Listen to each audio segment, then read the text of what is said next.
눈먼 어머니를 보살핀 효녀 지은 후삼국 구세기. 신라의 이름난 절인 분황사 동쪽 마을에 눈먼 어머니를 모시고 사는 지은이란 처녀가 있었어요. 지은은 일찍 아버지를 여의고 어머니와 단 둘이 살면서 날마다 남의 집에 음식을 얻으러 다녔어요. 자신만 기다리고 있을 어머니를 생각하며 이 집 저 집 찾아가서 손을 내밀었죠.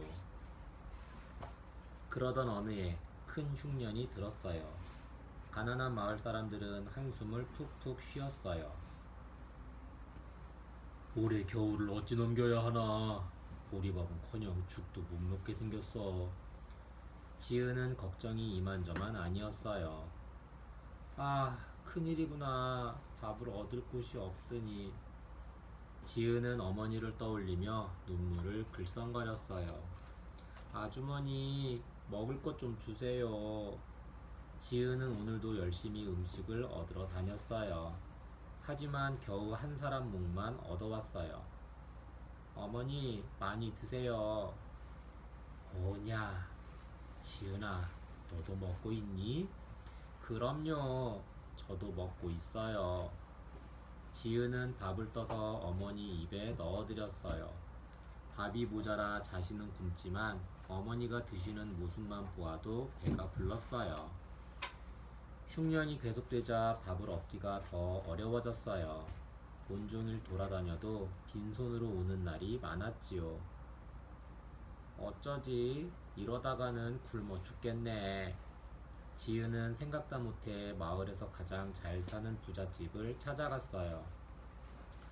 마님, 저를 이 댁의 종으로 써주세요. 무슨 일이든 할게요. 부잣집에서는 지은을 종으로 쓰기로 하고 쌀 30석을 주었어요. 어머니께 맛있는 쌀밥을 지어드려야지. 쌀을 얻은 지은은 가벼운 걸음으로 돌아왔어요. 어머니, 저 돌아왔어요. 배고프시죠? 오늘은 목소리가 밝구나. 무슨 좋은 일이라도 있니? 부잣집에서 쌀을 챙겨주셨어요. 얼른 쌀밥을 해드릴 테니 조금만 기다리세요. 지은은 부엌으로 들어가 쌀밥을 짓고 여러 가지 반찬을 만들어 저녁상을 차렸어요. 이튿날부터 지은은 바빠졌어요. 새벽부터 저녁까지 부잣집에서 쉬지 않고 일했어요.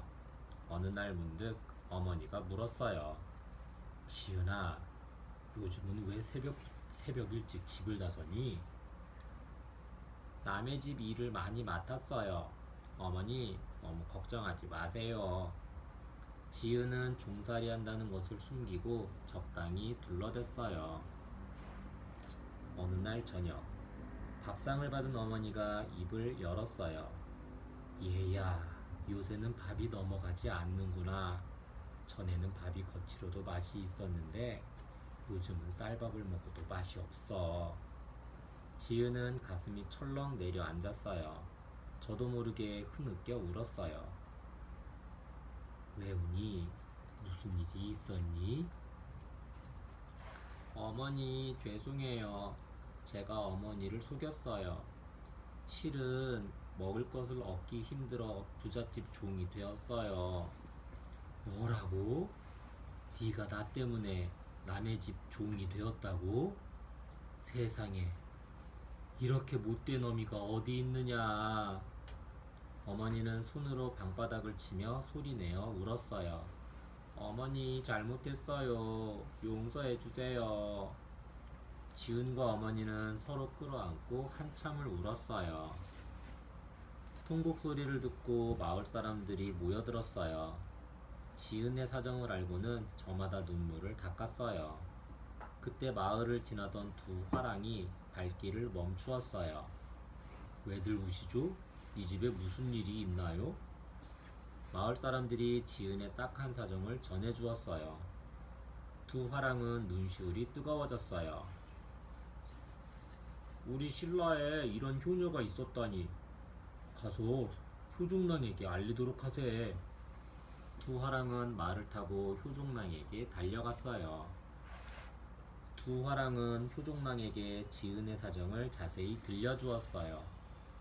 효종랑은 가슴이 뭉클해졌어요.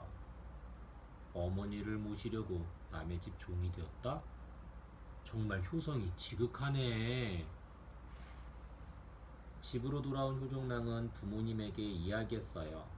아버지, 어머니, 어떻습니까? 이런 효녀는 우리가 도와야 하지 않겠습니까? 그래, 어떻게 도와주면 되겠느냐? 효녀 지은을 우선 종살이에서 풀어주었으면 합니다. 좋은 생각이다. 지은의 몸값을 대신 갚아주고 지은에게 곡식 백석과 옷감을 보내주도록 해라. 효녀 지은의 이야기는 입에서 입으로 퍼져나갔어요. 화랑들은 이 이야기를 듣고 곡식 한 석씩을 모아 천석을 지은의 집으로 보냈어요. 이 이야기는 진성여왕의 귀에도 들어갔어요. 우리 신라에 그런 효녀가 있었다니. 지은에게 곡식 500석과 집 한 채를 주도록 하시오. 지은네 집에는 곡식이 잔뜩 쌓였어요. 나라에서는 군사를 보내어 그 집을 지키게 했어요. 도둑이 들 수도 있으니까요. 이때부터 지은이 사는 마을은 효녀가 사는 마을이라고 해서 효양리라고 불렸어요. 지은은 꿈만 같았어요. 이 모든 것이 부처님의 은혜야. 지은은 자신의 집을 부처님께 바치고 양존사라는 절로 삼았어요. 눈먼 어머니를 보살핀 효녀 지은. 효녀 지은. 분황사 동쪽 마을에 살았다는 효녀 지은에 관한 이야기는 삼국사기와 삼국유사에 모두 기록되어 있어요. 이는 신라 사회가 효를 얼마나 중요시했는지 보여주지요. 지은은 집이 가난해서 동량으로 눈먼 어머니를 모셨는데 마을에 흉년이 들자 동량이 어려워져 할 수 없이 부잣집의 종이 되기로 하고 쌀 30석을 얻었어요. 이튿날부터 지은은 하루 종일 일을 하고 저녁 늦게 집으로 돌아왔어요. 그렇게 며칠이 지나자 어머니는 전에는 밥이 거칠어도 맛이 있었는데 요즘은 쌀밥을 먹어도 맛이 없구나라고 말했어요. 지은은 흐느껴 울면서 사실대로 말했고 어머니는 딸을 안고 슬피 울었지요. 울음소리를 듣고 마을 사람들이 모여들었는데 마침 마을을 지나던 두 화랑이 지은의 사정 이야기를 듣고는 포석종에서 놀이를 즐기던 효종랑에게 알렸어요. 효종랑은 집으로 돌아가 부모님께 지은을 돕겠다고 했지요. 효종랑은 우선 부잣집 주인에게 지은의 몸값을 갚아주고 곡식 백석과 옷감을 보내주었어요. 효녀 지은에 대한 이야기는 진성 여왕에게까지 알려져서 여왕은 곡식 500석과 집 한 채를 내리고 군사를 보내 집을 지키도록 했어요. 이때부터 효녀 지은이 사는 마을은 효양리라 불리었고 지은은 뒷날 집을 절로 삼아 양존사라고 불렀어요. 심청전의 유래를 아시나요? 효녀 지은이 그랬듯이 심청 역시 눈먼 아버지를 지극정성으로 모시는 효녀였어요. 눈먼 아버지를 안타깝게 여기던 심청은 아버지의 눈을 뜨게 하기 위해 공양미 300석에 자신을 팔았어요. 이런 심청의 모습은 어머니를 모시기 위해 남의 집에서 종살이를 하는 지은과 닮았지요. 심청전은 아버지를 위해 목숨을 아끼지 않은 효녀 이야기로 효녀 지은 이야기에서 유래되었는데 효녀 지은 이야기 말고도 용궁에 관련된 이야기 등 전해 내려오는 이야기들이 많이 녹아들어 있어요. 또한 효심이 이야기의 주제이지만 불공을 열심히 들이면 극락왕생하여 복을 받는다는 메시지도 전해주지요. 심청처럼 자신의 목숨을 버리면서까지 행한 효는 진정한 효가 아니에요.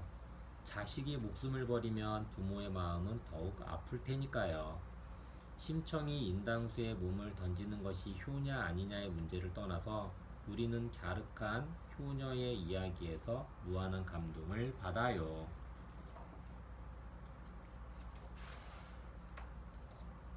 삼국사기에서 전하는 효에 관한 또 다른 이야기. 효녀 지은 이야기 말고 삼국사기와 삼국유사에서 전하는 또 다른 효자에 관한 이야기에는 어떤 것이 있을까요?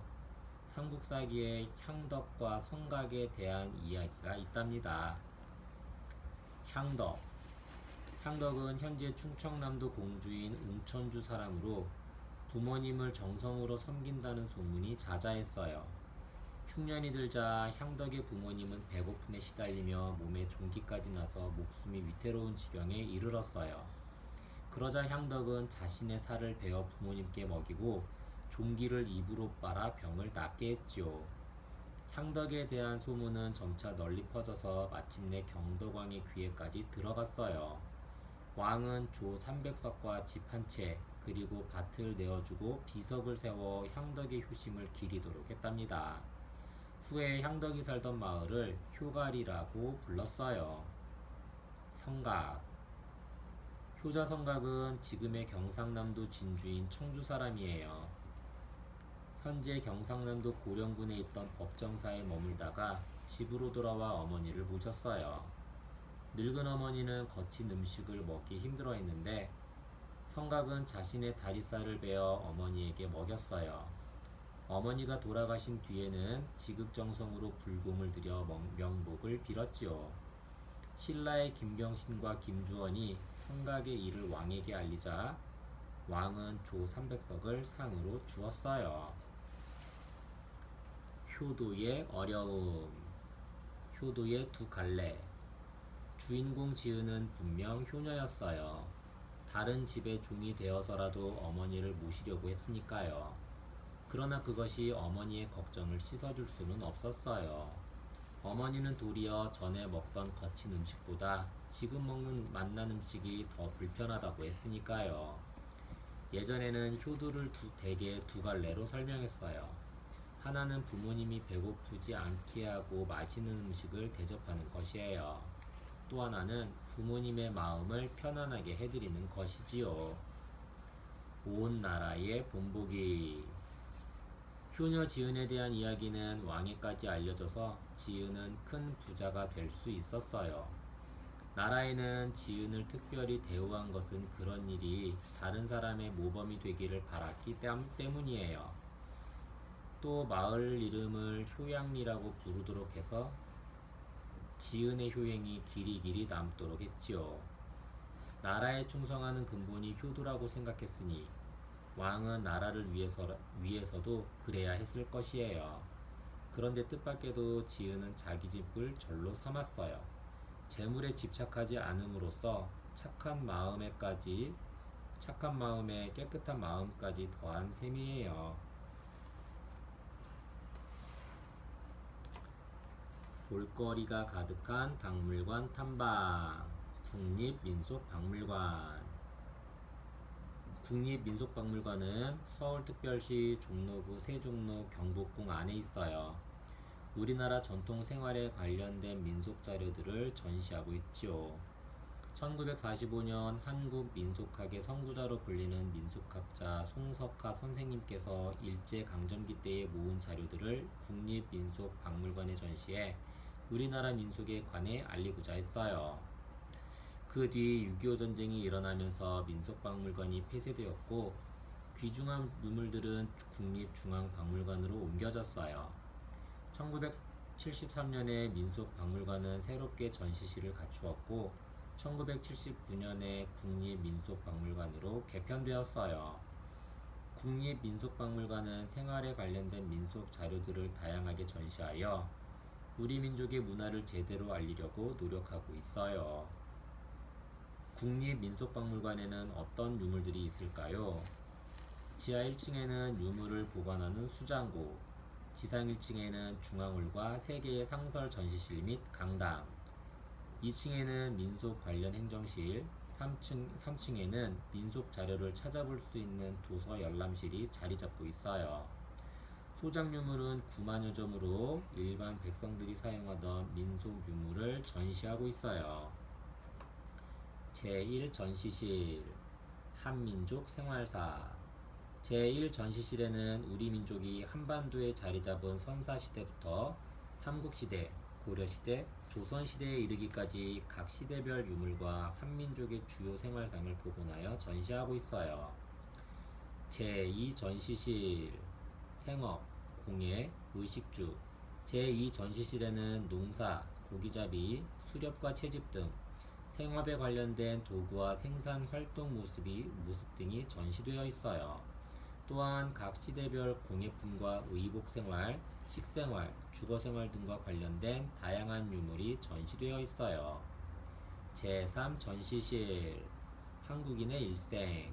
제3전시실에는 출생과 교육, 관례, 혼례, 상례, 제례 등 한국인이 일생 동안 거치는 다양한 의식의 절차와 관련된 유물들이 전시되어 있어요.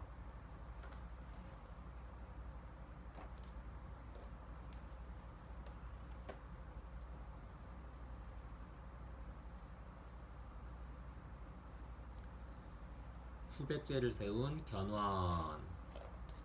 후삼국 10세기.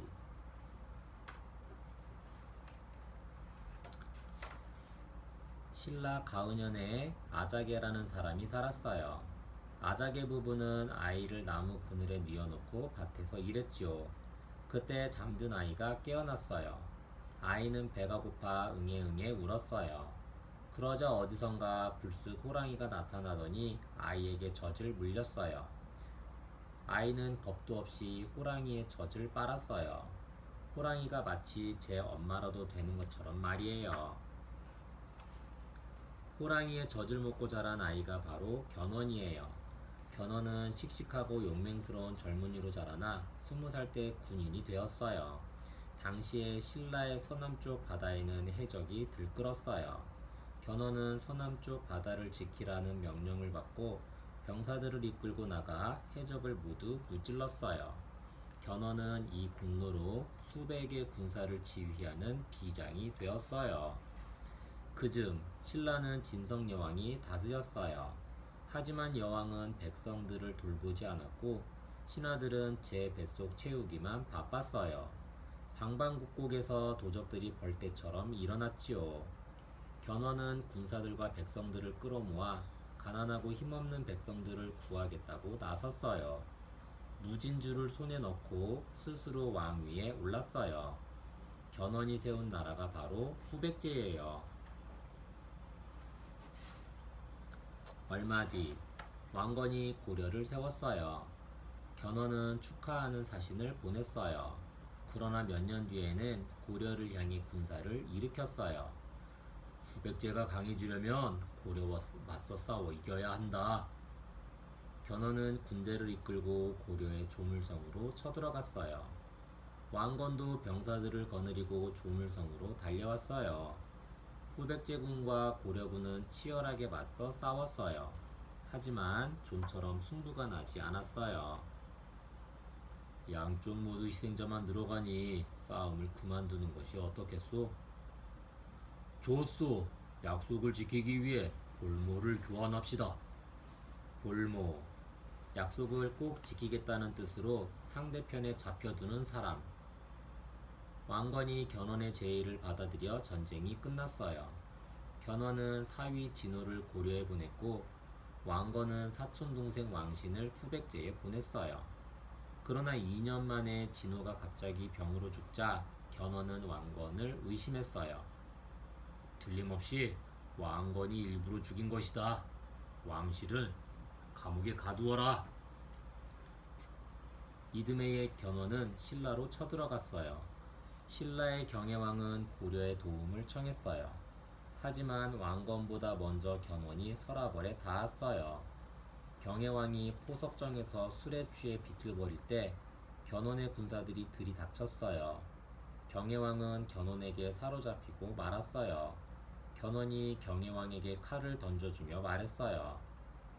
왕으로서 능력이 없으니 스스로 목숨을 끊어라. 그 무렵 왕건은 신라 땅으로 향하고 있었어요. 견훤은 한 발 앞서 공산 골짜기의 병사들을 숨겨놓았어요. 왕건의 군대가 골짜기로 들어서자 일제히 활을 쏘았어요. 고려군은 포위되었다. 공격하라! 갑작스러운 공격에 고려군은 가랑잎처럼 쓰러졌어요. 왕건은 전투에서 크게 졌고 겨우 달아나 목숨을 건졌어요. 공산 전투에서 크게 이긴 견훤은 대목성과 강주 등을 빼앗았어요. 그러나 3년 뒤 견훤은 왕건의 공격을 받아 많은 군사를 잃고 완산주로 물러나야 했어요. 아끼는 신하들도 왕건에게 항복했어요. 견훤은 긴 한숨을 내쉬었어요. 우리 병사가 많은데도 번번이 고려군에게 지는 것을 보니 하늘의 뜻이 고려에 있음이로다. 견훤에게는 걱정거리가 또 있었어요. 나도 벌써 70이 넘었다. 누군가 내 뒤를 이어야 한다.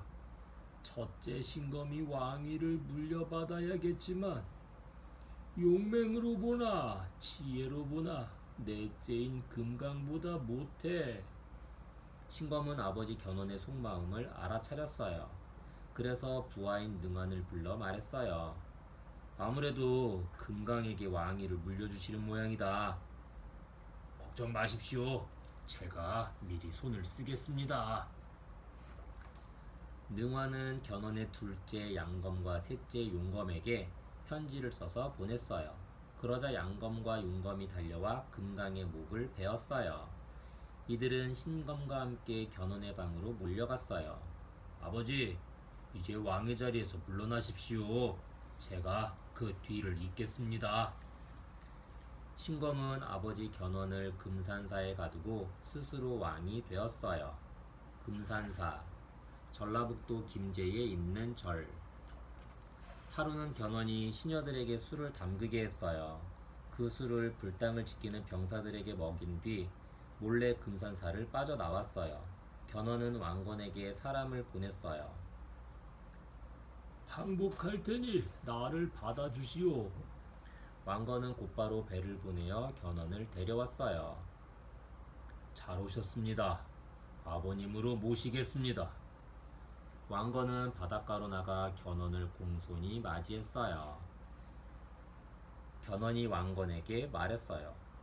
늙은 몸을 이끌고 고려에 온 것은 못된 내 자식놈을 벌하기 위해서라오. 아버님, 걱정하지 마십시오. 군사를 일으켜 놈들을 무찌르겠습니다. 왕건은 10만 대군을 후백제로 보냈어요. 그리고 견훤과 함께 그 뒤를 따랐지요. 뭐라고? 고려군이 쳐들어온다고? 신검은 1만 대군을 거느리고 궁궐을 나섰어요. 하지만 1만 대군으로 고려의 10만 대군을 상대할 수는 없었어요. 신검은 싸울 힘을 잃고 왕건 앞에 무릎을 꿇었어요. 목숨만 살려주십시오. 왕건은 신검을 용서해 주기로 했어요. 그러자 견훤은 불같이 화를 내며 황산사로 떠나버렸어요. 견훤이 세운 후백제는 이렇게 고려에 망하고 말았답니다. 후백제를 세운 견훤. 삼국사기에 따르면 견훤은 호랑이의 젖을 먹고 자랐다고 해요. 용감한 청년으로 자라난 그는 군인이 되었다가 자신을 따르는 사람들과 함께 무진주를 차지하고 스스로 왕이 되었어요.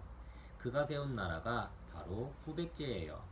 견훤은 후백제가 강해지려면 고려와 맞서 싸워 이겨야 한다며 곧 군사를 일으켜 조물성을 공격했어요. 그런데 좀처럼 승부가 나지 않자 견훤과 왕건은 서로 볼모를 보내고 전쟁을 끝냈지요. 하지만 고려에 볼모로 가 있던 사위 진호가 갑작스레 죽자 견훤은 그의 죽음을 의심했어요. 그 뒤 견훤은 신라를 공격하여 경혜왕의 목숨을 빼앗았지요. 그뿐만 아니라 뒤늦게 출정한 왕건의 군대를 공산에서 크게 이겼어요. 이때 왕건은 겨우 달아나 목숨을 건졌지요.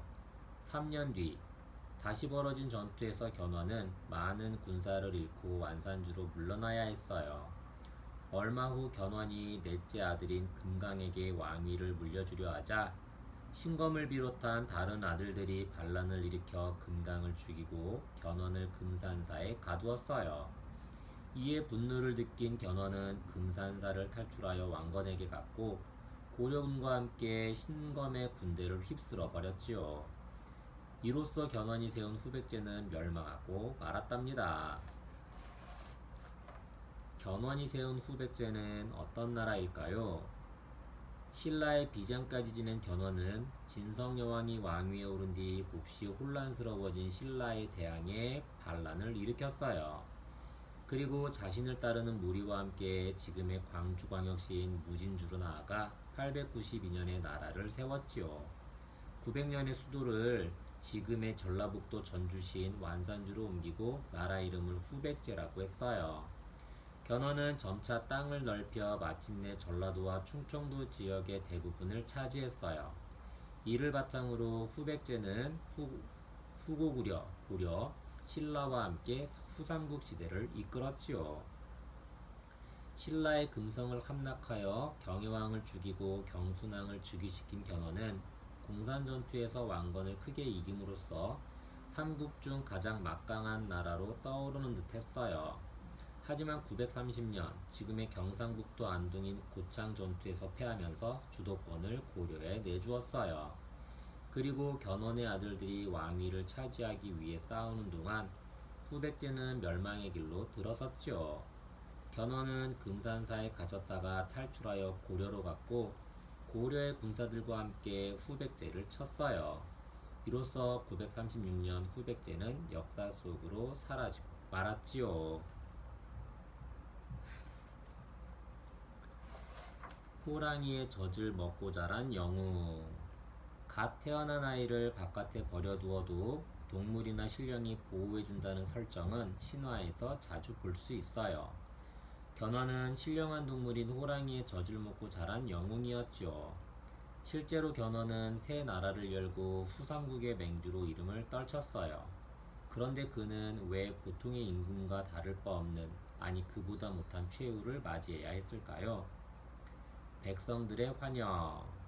견훤의 용맹함은 백성들의 마음을 사로잡았어요. 백성들은 이미 신라의 왕실과 귀족들로부터 마음이 떠나 있었거든요. 그들은 자신들의 마음을 알아주는 견훤의 등장에 환호했을 것이에요. 게다가 견훤은 본래 백제 땅이었던 호남과 충청 지역 백성들의 향수를 자극했어요. 그들은 통합된 나라의 피지배 계층이 아니라 옛날처럼 한 나라의 주인된 백성으로 살고 싶어 했어요. 이때 견훤이 이들의 마음을 헤아려 나라 이름마저 후백제라 지으니 조상들로부터 전해 들었던 옛 백제의 영화가 미래의 꿈으로 성큼 다가서는 기분이었지요. 민심이 돌아서기까지. 겨우 잡혀가던 민심은 견훤에게서 다시 멀어져 갔어요. 신라를 공격하여 신라 왕에게 씻지 못할 모욕을 주었기 때문이에요. 그로써 자신의 힘을 과시할 수는 있었지만 신라 백성들의 자존심에는 깊은 상처를 남겼지요. 이후에도 전투에서 거듭 승리하지만 몇 번의 패배로 뼈아픈 실수를 하게 됩니다. 패배의 원인을 살펴보지 않고 자신에게 등을 돌린 신하의 가족들에게 분풀이를 했거든요. 사람들은 이런 견훤의 잔인함을 보고 더욱 그를 멀리하기 시작했고 점차 백성들이 견훤에게서 마음을 돌리게 되었지요. 결국은 아들 때문에. 견훤이 몰락한 것은 다른 나라 때문이 아니라 자기 아들들 때문이었어요. 견훤은 고려에 항복하여 남은 삶을 편안히 보내고자 했어요. 그렇게 하는 편이 자기를 따라주던 백성들에게도 좋은 일이라 생각했던 것이지요. 그러나 견훤의 아들들은 아버지의 결정에 따르지 않았을 뿐만 아니라 아버지를 절에 가두는 잘못까지 저질렀어요. 결국 견훤은 왕건의 도움으로 자신이 세운 나라를 스스로 무너뜨려야 하는 불행을 맞이하게 되었지요. 아무리 큰일일지라도 아주 작은 곳에서부터 어긋나기 시작하면 걷잡을 수 없는 지경에 빠지기도 한답니다. 지도와 함께하는 유적지 여행. 견훤산성. 현재 경상북도 상주시 화북면 장암리 일대의 속리산 국립공원 안에 산성이 있어요. 이 산성은 견원이 쌓았다고 하여 견원산성으로 불려요. 견원산성은 경상북도 상주와 문경에서 충청북도로 연결되는 지역에 있어요.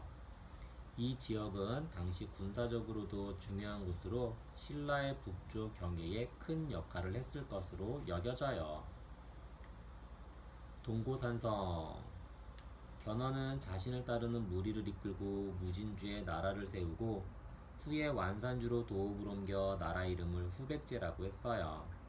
후백제의 왕성으로 전해오는 곳이 바로 동고산성이에요. 동고산성은 현재 전라북도 전주시 완산구의 교동과 대성동 일대를 아우르는 곳이에요. 동고산성에는 수구문과 건물터, 우물터 등이 남아있어요. 남고산성. 남고산성은 전라북도 전주시 완산구 동서악당 고덕산 골짜기를 둘러싼 산성이에요. 남고산성은 완산주로 도읍을 옮기고 1년 뒤에 쌓았다고 하는데 전주에서 남원과 순창으로 연결되는 곳에 있어서 도성을 방어하는 데 큰 역할을 했을 것으로 보여요. 남고산성은 후백제 때뿐만 아니라 고려시대 말에 외구 침입과 조선시대 임진왜란 때 일본군을 막는 데에도 큰 역할을 했어요.